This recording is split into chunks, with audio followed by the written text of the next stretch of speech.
Hi everyone, welcome to my channel. My name is Gail and this is Real Life and Keto. Welcome to my Keto Christmas video. I am not really good at videotaping recipes as I make them. My kitchen isn't really set up for that, so I don't, and I'm not very organized. So what I'm doing for the Keto Christmas is I am giving you the links to the recipes that I have made and try to give you some tips and tricks of what I've done to make these snacks and these treats, these keto things. I have already did this video once and then decided I didn't really like how it turned out and how long it was. So I'm going to try to keep this relatively short. To get to the point, I started making a pumpkin cheesecake back in September. My daughter likes pumpkin, and so I made it for her birthday. And I got that recipe from Catherine Michelle's website, her YouTube channel. She had a It's Fall Yall series of recipes, and that pumpkin cheesecake you can make with or without a crust. Now I've made the crust from a gingerbread pumpkin cheesecake bar recipe from ruled.me. I took the bar recipe and thinned it down and made it into a crust, and I also used Keto Canucks pie crust recipe from their pecan pie recipe. Now the links for all of these will be in the description box below. I also have pictures to include these keto Christmas treats or snacks, keto snacks. But the pumpkin cheesecake I have made as an actual cheesecake, and I've also made it as individual like cupcake cheesecakes. I find that the cupcake works well because you can really track, add it to my Fitness Pal, and I can divide up the recipe into however many individual little cakes that these recipes make, and it's real handy that way for portion control.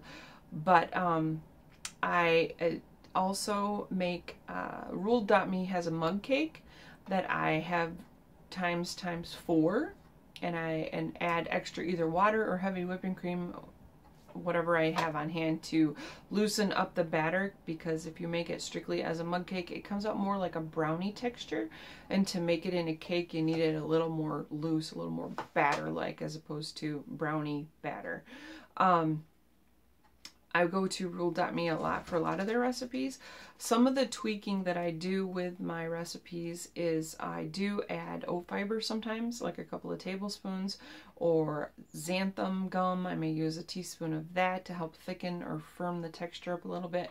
Also psyllium husk powder, which has a lot of fiber to it. I'll add that sometimes to kind of improve the texture of the baked goods.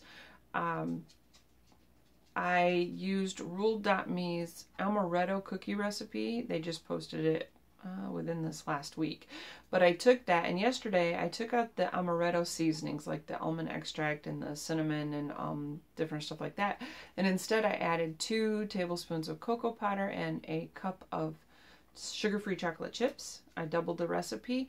But instead of doubling the almond flour into 2 cups, I added 1.5 cups of almond flour, and again that was a case where I added 2 level tablespoons of oat fiber and a teaspoon of psyllium husk powder and a teaspoon of xanthum gum.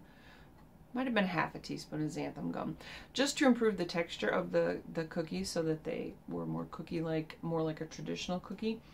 My husband loved them, and he's not keto at this point, so it was nice that he liked to eat those cookies, and they're gone. So today I'm going to make the recipe again, only I'm not making the amaretto cookie recipe. I'm going to make a chocolate cookie with the strawberry. The amaretto recipe that ruled.me used had the amaretto cookie with you made a little dent in them, and afterwards you put the sugar-free strawberry jam in the little dent so that you had the cute little amaretto cookies. But I'm going to do chocolate, and I think today I'm going to bump up the chocolate and add, along with the cocoa powder, I think I'm going to add a square or 2 of the baker's chocolate, melt that into the butter, into the wet ingredients, and I'm going to bump up. I use Splenda instead of, I'm out of erythritol and I haven't been able to get to town.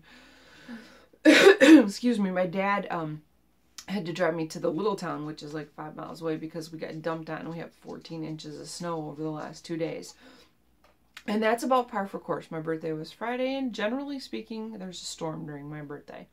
So anyway, my dad took me to town, but they didn't have like the sugar-free chocolate chips, and they didn't have the erythritol. So I'm using a store brand of Splenda. It's the same thing. So the cookies yesterday that I made with the Splenda version weren't as sweet, so I'm going to try to sweeten them up a little bit today.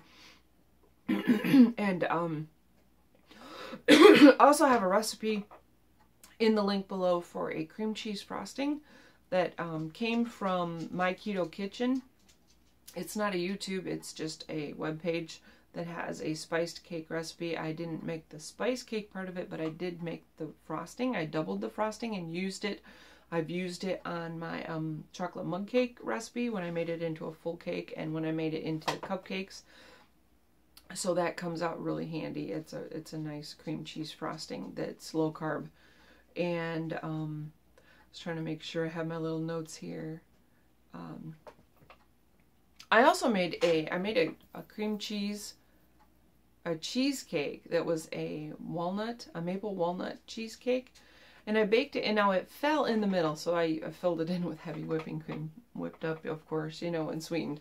But I don't know why it fell. I'm gonna have to look into why it didn't stay puffed up. Maybe I didn't bake it long enough, or I'm not really sure. But it still tasted really well.